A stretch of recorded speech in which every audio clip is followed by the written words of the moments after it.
Frères et sœurs, les paroles de Dieu Tout-Puissant m'ont appris que l'œuvre du jugement et les paroles de Dieu Tout-Puissant dans les derniers jours rendent les gens parfaits. Ceci est un fait avéré. Tout à fait, oui. Comment accomplit-il son œuvre de jugement dans les derniers jours? Comment fait-il pour purifier et perfectionner l'homme par ses paroles? C'est une chose que j'aimerais vraiment comprendre. Amen. Si nous comprenons l'œuvre de Dieu Tout-Puissant, nous pourrons vraiment entendre la voix de Dieu et être enlevés devant le trône de Dieu. S'il vous plaît, expliquez-nous comment il s'y prend. Moi aussi, j'aimerais bien le savoir. Le Seigneur est aimant et miséricordieux. Il ne nous juge pas. Si le Seigneur revient pour nous juger, ne serons-nous pas tous condamnés?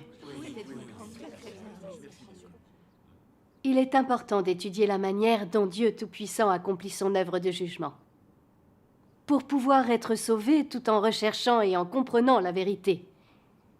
Dieu Tout-Puissant œuvre dans les derniers jours en exprimant des vérités pour juger et purifier les gens. Il le fait uniquement pour enlever ses saints dans le royaume des cieux. Mais de nombreux croyants dans la communauté religieuse ne comprennent pas la volonté de Dieu. Ils pensent que le Seigneur reviendra et enlèvera directement tous les saints dans le royaume des cieux. Ils ne croient pas qu'il effectuera l'œuvre du jugement et le châtiment, parce que s'il jugeait et châtiait les gens, ne serait-il pas amené à les condamner et à les punir?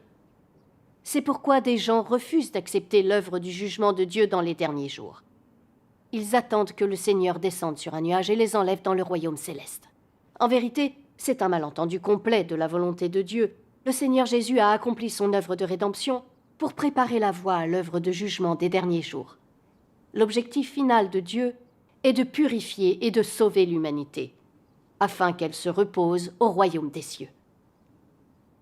L'œuvre de rédemption et de salut de l'homme prévue par Dieu a été planifiée et elle se fait par étapes. Toutes les étapes ne se réalisent pas en même temps. Le Seigneur Jésus a accompli son œuvre de rédemption et a promis de revenir pour recevoir les saints. Cependant, personne ne sait vraiment comment Dieu enlève les saints dans les derniers jours. En réalité, lorsque Dieu vient pour recevoir ses saints dans les derniers jours, il les emmène en premier lieu devant son trône. Là, il les juge, les purifie et les perfectionne, formant ainsi le groupe des vainqueurs. C'est comme cela que les saints sont enlevés dans le royaume des cieux? En effet, c'est bien que... Oui, c'est une chose difficile à comprendre pour les gens. Avant d'être présentés devant le trône de Dieu, ils doivent faire l'expérience du jugement, du châtiment et de la purification. C'est pourquoi les gens se font leur propre idée de l'œuvre du jugement de Dieu dans les derniers jours. Donc le jugement et le châtiment de Dieu sont-ils une bénédiction ou une condamnation et une punition? Bien des gens ne comprennent pas cela. Je vous propose de voir ce qu'en dit Dieu Tout-Puissant. D'accord. Aujourd'hui, je vous juge, je vous châtie et je vous condamne. Mais sachez que le but de votre condamnation est de vous aider à vous connaître. La condamnation, la malédiction, le jugement, le châtiment, le but de tout cela est que tu te connaisses, afin que ton tempérament puisse changer et aussi que tu connaisses ta valeur et vois que toutes les actions de Dieu sont justes et conformes à son tempérament et aux besoins de son travail. Qu'il travaille en accord avec son plan de salut pour l'homme, et qu'il est le Dieu juste qui aime l'homme, sauve l'homme, et qui juge et châtie l'homme. Dieu n'est pas venu pour tuer ou détruire, mais pour juger, maudire, châtier et sauver. Vous vivez tous dans un lieu de péché et licencieux. Vous êtes tous des gens licencieux et pécheurs. Aujourd'hui, vous pouvez non seulement voir Dieu, mais plus important encore, vous avez reçu le châtiment et le jugement. Vous avez reçu un très grand salut, c'est-à-dire le plus grand amour de Dieu. Il fait tout par amour pour vous. Il n'a pas de mauvaises intentions. C'est à cause de vos péchés qu'il vous juge, afin que vous vous examiniez et receviez ce grand salut. Tout cela est fait pour perfectionner l'homme, Du début à la fin, Dieu a fait tout son possible pour sauver l'homme. Et il n'est certainement pas prêt à détruire complètement les hommes qu'il a créés de ses propres mains. Maintenant, il est venu travailler parmi vous. N'est-ce pas encore un plus grand salut? S'il vous détestait, ferait-il encore un travail d'une telle ampleur pour vous conduire personnellement? Pourquoi devrait-il souffrir ainsi? Dieu ne vous déteste pas ou n'a pas une mauvaise intention contre vous. Vous devriez savoir que l'amour de Dieu est l'amour le plus vrai. C'est seulement à cause de la désobéissance des gens qu'il doit les sauver par le jugement. Autrement, ils ne seraient pas sauvés. Comme vous ne savez pas comment mener une vie ou comment vivre, et comme vous vivez dans ce lieu de péché et de vice, et que vous êtes des diables licencieux et sales, il n'a pas le cœur de vous laisser devenir encore plus dépravés, ni de vous voir vivre dans un lieu si souillé et être piétiné par Satan à volonté, ni le cœur de vous laisser tomber dans l'Hadès. Il veut seulement acquérir ce groupe parmi vous et vous sauver complètement. Cela est le but principal de son travail de conquête pour vous. C'est juste pour le salut. C'est clair qu'il veut nous sauver. D'après ce que nous venons d'entendre, il paraît maintenant évident que l'œuvre du jugement dans les derniers jours n'a pas pour vocation de nous condamner. Dieu ne veut pas tuer les gens. Il veut seulement que les gens reconnaissent qu'ils ont été entièrement corrompus par Satan. Il veut qu'ils connaissent leur nature, qu'ils reconnaissent trahir Dieu. Il veut qu'ils sachent que son tempérament juste et saint ne peut pas être offensé. Son œuvre cherche à éveiller le cœur et l'esprit des hommes. Il veut sauver l'humanité de son tempérament, afin que l'homme puisse vivre en homme véritable et être sauvé. Ça paraît tellement clair. Si nous ne faisons pas l'expérience du jugement de Dieu, nous ne pouvons pas reconnaître notre nature satanique. Et nous ne pouvons pas connaître la vraie source de nos péchés et de notre résistance à Dieu. De plus, sans son jugement et son châtiment, nous ne pouvons pas comprendre le tempérament juste de Dieu, et notre tempérament corrompu ne pourra pas changer. Nous n'aurions donc aucun moyen d'obéir vraiment à Dieu et de le révérer. Dans ce cas, comment pourrions-nous être admissibles à l'entrée dans le royaume des cieux? Comme vous le voyez, Dieu juge l'humanité parce qu'il veut purifier et sauver les gens. L'expérience du jugement et de la purification de Dieu est la plus grande bénédiction qu'on puisse recevoir. C'est le plus grand amour de Dieu et le salut pour l'humanité corrompue. Amen. Et maintenant, comment est-ce que Dieu accomplit son œuvre du jugement? Là encore, Dieu Tout-Puissant nous en apprend beaucoup sur cette vérité. Je vous propose de lire les paroles de Dieu Tout-Puissant. D'accord. Quand Dieu devient chair, cette fois, son œuvre consiste à exprimer son tempérament, principalement à travers le châtiment et le jugement. En utilisant cela comme fondement, il édifie l'homme avec plus de vérité, révèle plus de méthodes pratiques, et réalise ainsi son objectif de conquérir l'homme et de le sauver de son tempérament corrompu. C'est ce qui sous-tend l'œuvre de Dieu à l'ère du règne. Dans les derniers jours, le Christ utilise une variété de vérités pour enseigner l'homme, exposer l'essence de l'homme et disséquer ses mots et ses actes. Ces paroles comprennent diverses vérités, telles que le devoir de l'homme, comment l'homme doit obéir à Dieu, comment l'homme doit être fidèle à Dieu, comment l'homme doit vivre l'humanité normale, ainsi que la sagesse et le tempérament de Dieu, et ainsi de suite. Ces paroles sont toutes axées sur l'essence de l'homme et son tempérament corrompu. En particulier, ces paroles qui exposent comment l'homme rejette Dieu sont prononcées au sujet de la manière dont l'homme est une incarnation de Satan et une force ennemie contre Dieu. En entreprenant son œuvre de jugement, Dieu ne fait pas que préciser ce qu'est la nature de l'homme par quelques mots seulement. Il l'expose, le traite et l'émonde à long terme. Ces méthodes d'exposer, de traiter et d'émonder ne peuvent pas être substituées par des mots ordinaires, mais par la vérité que l'homme ne possède pas du tout. Seules les méthodes de ce genre sont considérées comme un jugement. C'est seulement par un jugement de ce genre que l'homme peut être maîtrisé et forcé à se soumettre à Dieu et acquérir de surcroît une vraie connaissance de Dieu. Ce que l'œuvre du jugement apporte, c'est la compréhension par l'homme du vrai visage de Dieu et la vérité sur sa propre rébellion.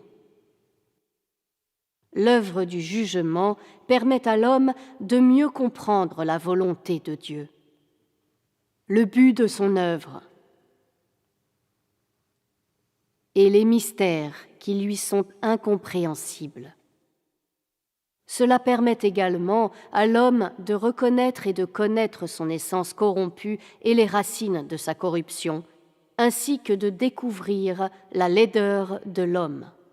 Ces effets sont tous causés par l'œuvre du jugement, car l'essence de cette œuvre est en fait l'œuvre d'ouverture de la vérité, du chemin et de la vie de Dieu à tous ceux qui ont foi en lui. Ce travail est l'œuvre du jugement faite par Dieu. Ces paroles sont puissantes et pleines d'autorité. Vous permettez que je lise un passage ? Bien sûr. Dieu a de nombreux moyens pour perfectionner l'homme. Il se sert de toutes sortes d'environnements pour traiter le tempérament corrompu de l'homme.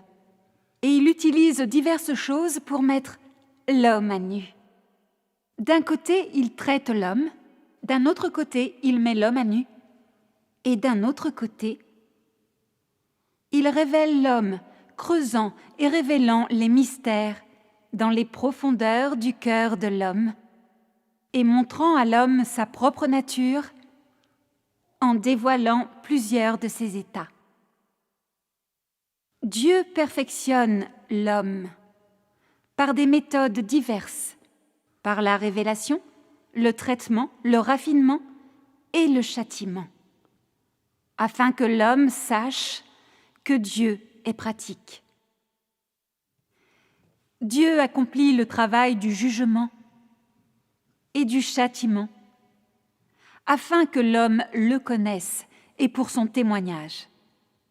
Sans le jugement du tempérament corrompu de l'homme par Dieu, l'homme ne connaîtrait pas son tempérament juste qui ne tolère aucune offense et ne pourrait pas convertir sa vieille connaissance de Dieu en une connaissance nouvelle.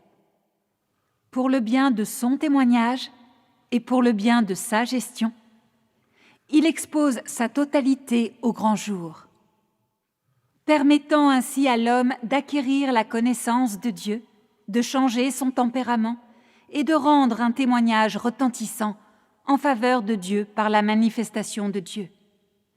Le changement dans le tempérament de l'homme est réalisé par le travail de Dieu, un travail de tout genre. Sans ces changements dans son tempérament, l'homme serait incapable de rendre témoignage à Dieu et ne serait pas selon le cœur de Dieu. Les changements dans le tempérament de l'homme signifient que l'homme lui-même s'est libéré de l'esclavage de Satan et de l'influence des ténèbres, et qu'il est vraiment devenu un modèle et un exemple de l'œuvre de Dieu, qu'il est vraiment devenu un témoin de Dieu, un homme selon le cœur de Dieu. Amen. J'ai appris suis beaucoup ravie de de choses venir à cette aujourd'hui. réunion. Ces paroles sont extrêmement libérantes. Les paroles de Dieu sont concrètes. Dieu exprime ses paroles et accomplit son œuvre du jugement pour sauver l'homme et le perfectionner. En lisant les paroles de jugement de Dieu Tout-Puissant, nous comprenons que dans ce monde de ténèbres et de méchanceté, la race humaine tout entière vit sous l'emprise de Satan. Ceux qui sont corrompus par Satan n'ont plus aucune trace d'humanité. Ils sont arrogants, rusés et malhonnêtes, menteur, égoïste et manipulateur. Il déteste la vérité et vénère le mal. Il ferait n'importe quoi pour le pouvoir et la gloire. Ces hommes-là sont comme des animaux qui passent leur temps à se battre et à s'entretuer. Ils ont perdu toute trace d'humanité et de raison. Même s'ils croient en Dieu, ce qu'ils vénèrent vraiment, c'est l'argent, la célébrité et le statut social. Ils suivent la vague déferlante du mal qui sévit dans le monde entier, en péchant en permanence, en se rebellant et en résistant à Dieu. Bien qu'ils sacrifient tout et qu'ils souffrent, ils le font uniquement pour obtenir des avantages et des bénédictions. Ils veulent les récompenses et entrer dans le royaume des cieux. Ils ne le font pas pour rechercher la vérité ou pour connaître Dieu ou lui obéir. Bien qu'ils croient en Dieu, leurs cœurs sont remplis d'idées préconçues et fausses à son sujet. Personne ne connaît le tempérament de Dieu. Personne ne sait tout ce qu'il a et tout ce qu'il est. Le genre de personne que Dieu aime vraiment. Le genre de personne qu'il déteste. Les choses que font les gens pour résister à Dieu, offenser son tempérament et attirer sa malédiction. Combien d'idées préconçues et fausses ne correspondent pas à la vérité de ce qu'il est? Quelle motivation les gens doivent avoir devant Dieu? Quelle réalité les gens devraient posséder? Et ainsi de suite. L'humanité corrompue ne sait rien de ces vérités cruciales de la connaissance, de l'obéissance et de la vénération de Dieu. La race humaine est corrompue jusque dans les tréfonds de son âme. Sans le jugement et la purification de Dieu, comment peut-elle ne pas résister à Dieu et ne pas le trahir? Au cours des derniers jours, Dieu est devenu chair et exprime des vérités pour sauver l'homme selon les besoins de l'humanité corrompue. C'est exact. Le tempérament juste et majestueux de Dieu, qui ne peut pas être offensé, est révélé à l'homme. La véritable nature des gens et leur corruption se révèlent. C'est ce qui convainc les hommes.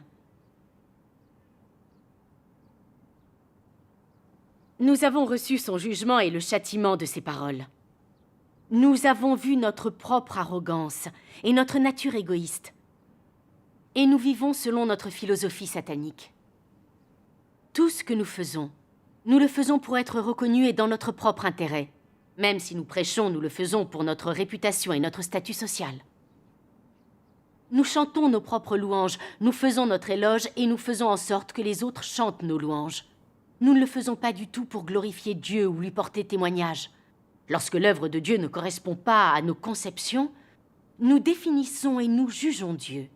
Nous nous opposons obstinément à lui et ne lui obéissons absolument pas. En faisant notre devoir, nous profitons des plaisirs de la chair.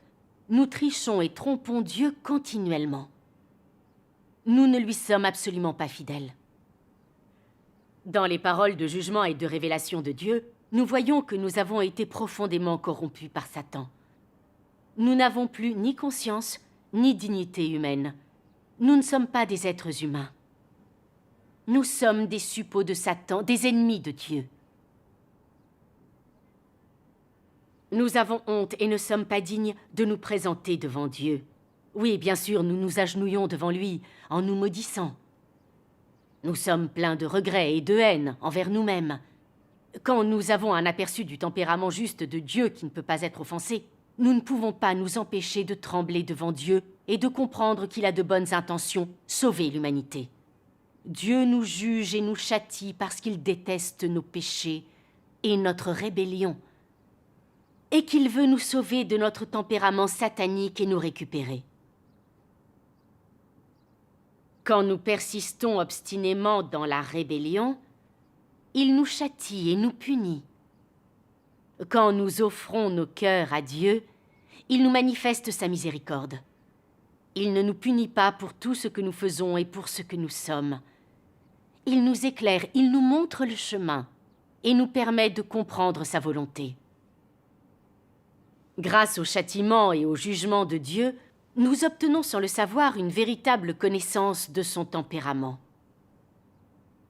Il nous montre que son tempérament comporte sa miséricorde et son amour. Nous sommes témoins de la sainteté et de la grandeur de Dieu, qui ont créé notre vénération et notre amour de Dieu. Nous percevons notre nature satanique avec clairvoyance, Et enfin, nous comprenons une part de vérité. Notre aptitude à différencier les choses bonnes et mauvaises augmente progressivement. Notre point de vue sur les choses évolue, et au fur et à mesure, nous sommes de plus en plus assoiffés de vérité. Nous ne voulons plus vivre selon les philosophies et les lois de Satan, ou tenter déraisonnablement de soutirer quelque chose à Dieu. Notre conscience et notre raison sont rétablies. Nous recherchons et pratiquons la vérité dans tout ce que nous faisons. Nous nous acquittons de notre devoir d'être créés de façon concrète, et nous nous plions aux arrangements de Dieu. Notre tempérament de vie change et nous commençons à vivre en nous comportant comme de vrais hommes. Amen. Merci Dieu Tout-Puissant. Notre capacité à changer ainsi est l'effet de l'œuvre du jugement de Dieu. Remercions Dieu. Aujourd'hui, tous ceux qui acceptent l'œuvre de Dieu Tout-Puissant dans les derniers jours ont maintenant conscience que nous devons accepter l'œuvre du jugement de Dieu dans les derniers jours et lui obéir pour être sauvés et rendus parfaits. Je n'ai qu'une chose à vous dire.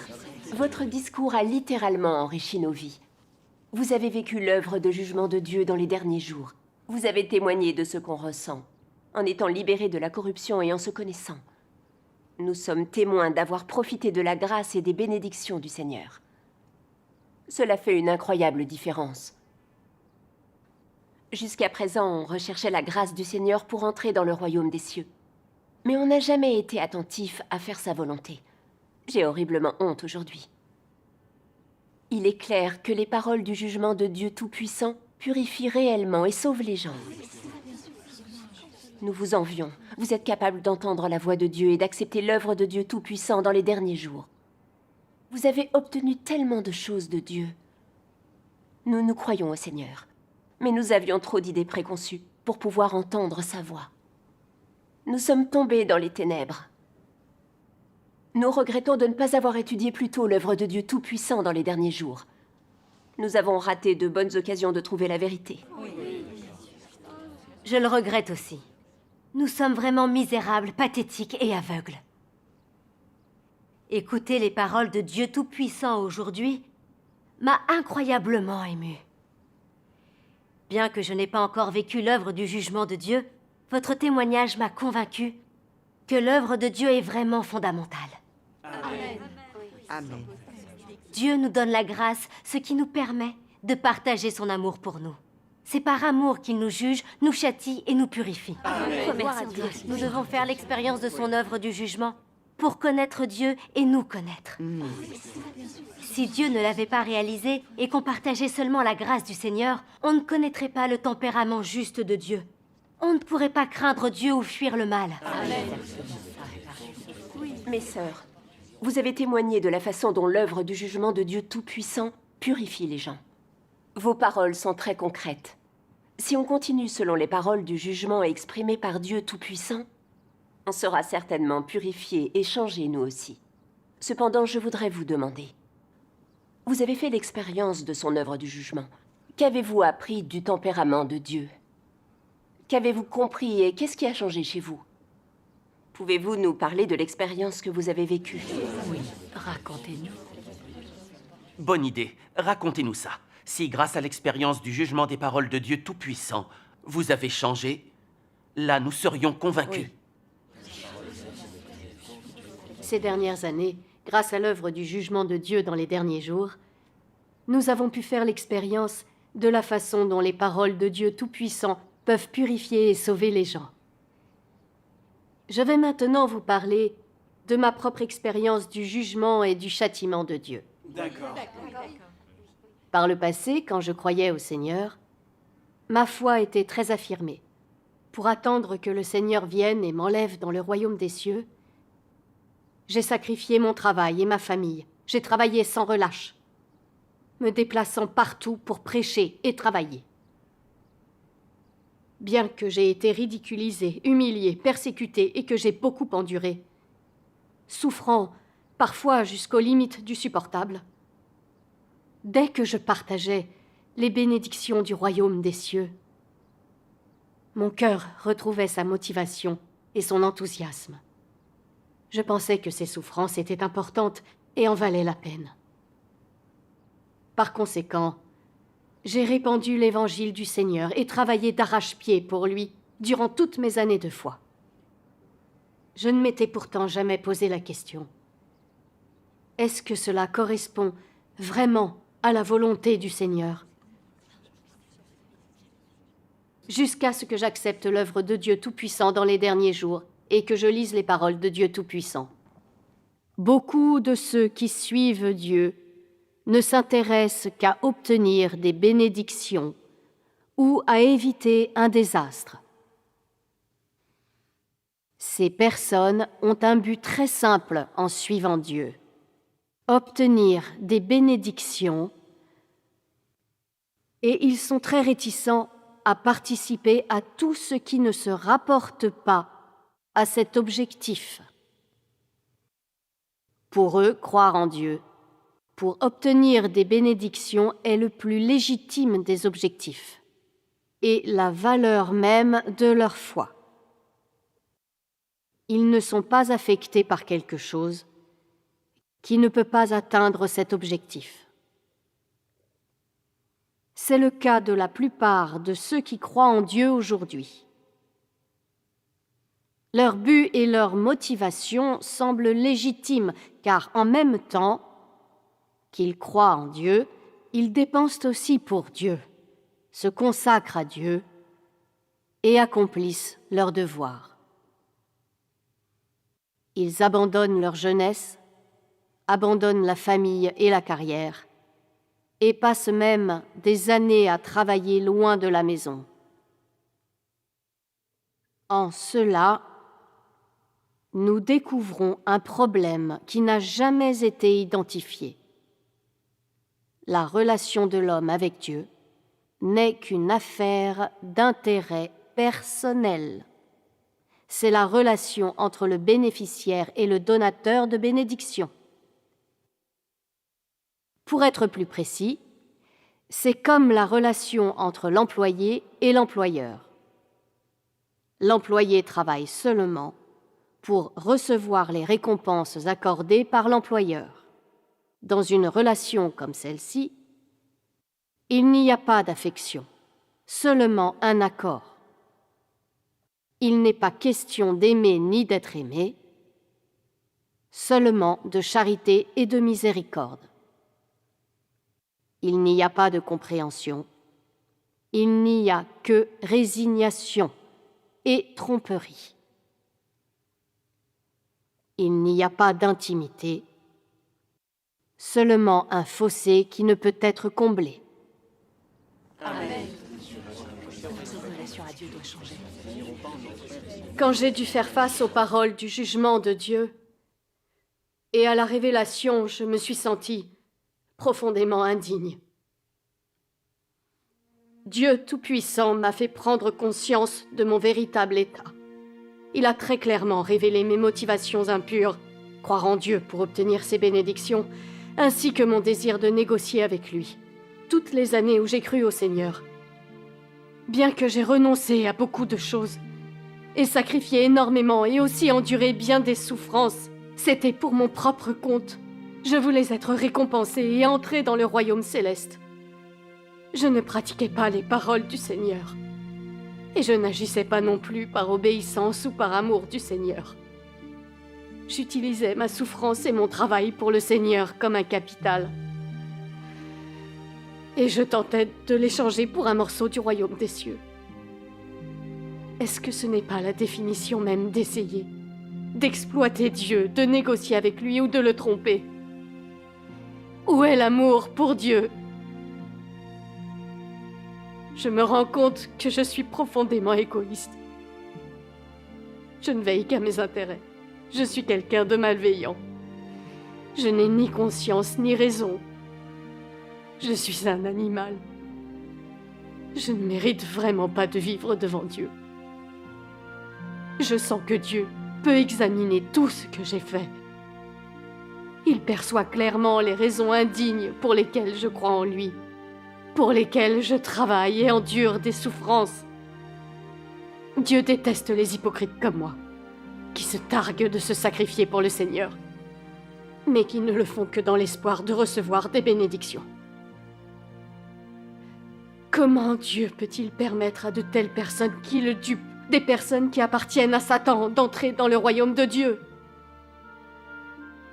Mon expérience du jugement de Dieu m'a enseigné que son tempérament saint et juste ne peut pas être offensé. C'est vrai. Je n'ai pu m'empêcher de m'agenouiller devant Dieu et de me maudire. J'étais remplie de haine de moi-même et de remords. Je ne voulais plus vivre uniquement pour moi. Je voulais abandonner mes espoirs de bénédiction et rechercher la vérité, conformément aux commandements de Dieu. J'ai décidé de faire mon devoir pour remercier Dieu de son amour. Remercions le Seigneur. Remercions Dieu.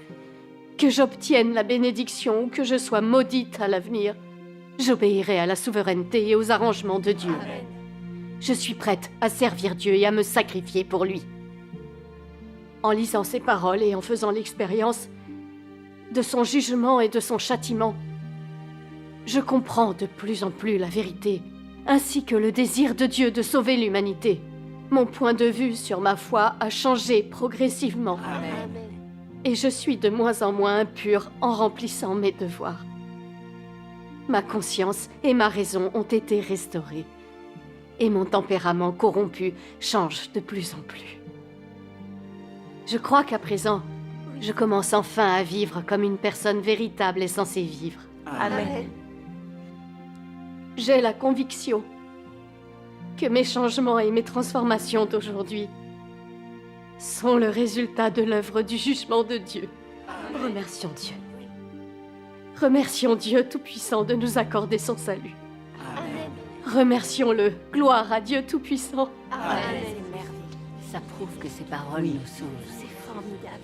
Ma sœur, après avoir écouté votre témoignage, je dois dire que moi aussi, je me sens aussi indigne et sans valeur. Ce que vous avez éprouvé est exactement ce que je ressens. Je crois en Dieu depuis longtemps et j'ai beaucoup travaillé, mais c'était toujours dans le but d'entrer dans son royaume. Maintenant que j'ai reçu le jugement des paroles de Dieu et que j'ai vu mes erreurs, je me rends compte que je suis profondément corrompue. Je crois en Dieu depuis des années, certes, mais j'ai toujours essayé de ruser et de négocier avec lui. J'ai vraiment blessé le cœur de Dieu. Et pourtant, malgré ma corruption, Dieu ne m'a pas abandonnée. Il m'a même permis d'écouter ses paroles de jugement et m'a réveillée de mes rêves où j'obtenais mon entrée au royaume des cieux.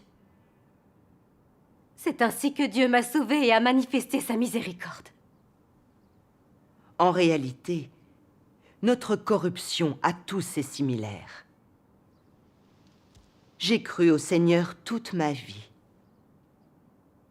Mais je n'ai travaillé pour le Seigneur et ne me suis engagée que pour obtenir la couronne et les bénédictions. Je ne savais pas non plus que j'offensais Dieu et lui résistais en faisant cela. Je ne comprenais pas la volonté de Dieu. J'étais réellement ignorante et pathétique. L'œuvre du jugement de Dieu Tout-Puissant nous apprend à connaître Dieu et à nous connaître aussi. Elle nous permet de nous libérer de notre tempérament corrompu et d'obtenir le salut. Oui, les paroles de Dieu Tout-Puissant peuvent vraiment changer les gens et les sauver. Le témoignage de notre sœur au sujet de son expérience des paroles de Dieu est concret. Cela nous a apporté énormément. C'est un témoignage réel. Un témoignage de la purification et du salut par la foi en Dieu. Remercions le Seigneur. C'est grâce à de tels témoignages que nous arriverons à nous débarrasser du péché. Oui, évidemment. C'est pourquoi ce genre... Ceux qui croient en Dieu Tout-Puissant sont des gens honnêtes. Je ne peux pas être aussi ouverte et honnête qu'eux et accepter la vérité. Si je fais l'étalage de mes propres péchés comme ça, qu'est-ce que mes frères et sœurs vont penser de moi? Pour moi, ce serait beaucoup trop humiliant. Mais leur témoignage est tellement sincère qu'il m'a convaincue. Apparemment, l'œuvre du jugement de Dieu Tout-Puissant change vraiment les gens et les purifie.